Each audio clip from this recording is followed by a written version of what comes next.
My name is Colleen, and this is my kitchen. Believe it or not, this was me 4 years ago. I struggled with my weight my entire life. And finally, I came to the realization that diets don't work. By simply eating healthy and moving more, I was able to lose over 100 pounds. I started at a size 26W, and within about a year and a half, I went to a size 12, no W. And best of all, I've now kept the weight off for over 2 years, and counting. So now here I am in my kitchen showing you how you can eat healthy and lose weight just like I have. Because if I can do it, you can too.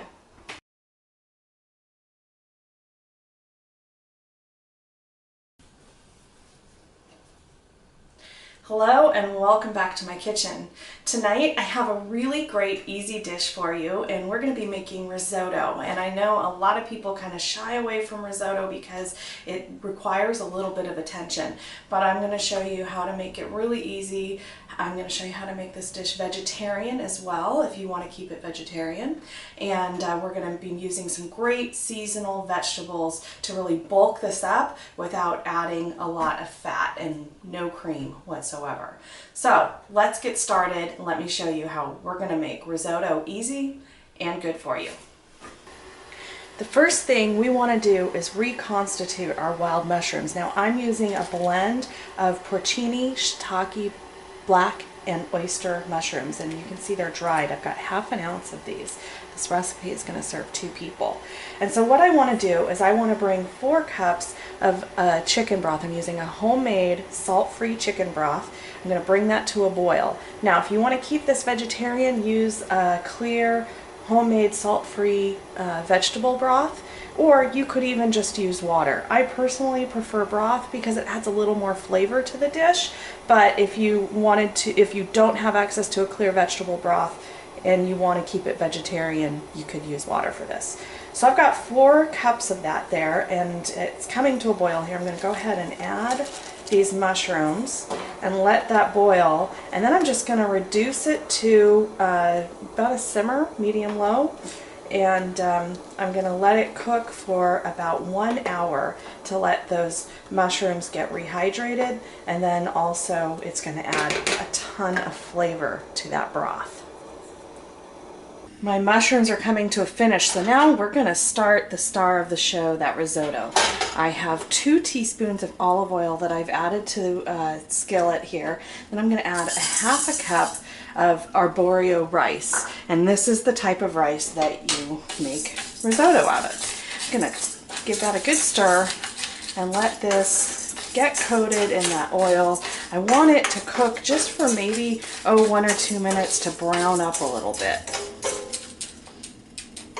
And then to that, while that's browning, I'm going to add, about a tablespoon of sage. I just have some leaves here that I plucked off of my sage plant in the garden, and I'm just scissoring them up with a pair of herb scissors.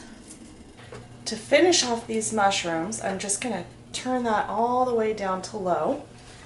Go ahead and remove that lid, and I'm going to use my spider skimmer here to pull all of those mushrooms out. Look how nicely those reconstituted. And I want to save this broth because we're actually going to use the broth to cook the risotto with.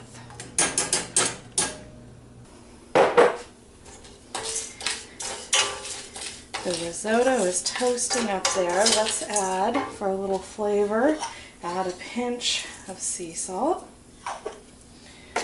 And then we're going to go ahead and start adding our broth. Now here's the time intensive part of risotto. You don't want to add it all in and let it cook. You're going to add a little bit at a time, and the trick is to always keep the risotto nice and moist. So I'm going to add in some of that mushroom broth. I'm going to let that cook. The rice is going to start absorbing the liquid, and then when it gets down so there's just a trace amount of the liquid still in there, I'll add another ladle full of that broth. And I'll keep doing that until the risotto has cooked through, and so that requires a taste test. I've used almost all of my broth, and I'm going to do just a quick taste test on this. Perfect.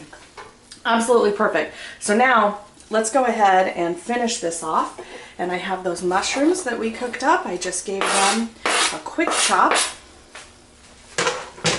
And then I have 1 cup of roasted, pureed, or I should say mashed, butternut squash. Now, you can find this in your freezer in a lot of grocery stores now. However, it's really super easy to make yourself. Just slice a butternut squash lengthwise, go ahead and seed it, take out all those seeds, brush it with a little olive oil, and bake it at 400 for about 45 minutes to an hour until it punctures easily with the fork and is going to mash up nicely. So let's stir that in there. I'm going to go ahead and turn my pan off. And then for a finishing touch, I have 1 ounce of a very finely shredded Parmesan cheese. I used my microplane on this to get a really fine shred. It just adds a little bit of volume, so I feel like the cheese goes a little bit further. You get a little bit in each and every yummy bite. And here we go. Roasted butternut squash and wild mushroom risotto. Really easy and so delicious. Pair it with a side salad for a complete meal. I'm gonna go sit down and enjoy my dinner. I hope you'll give this a try. Let me know what you think, and I will see you next time in my kitchen.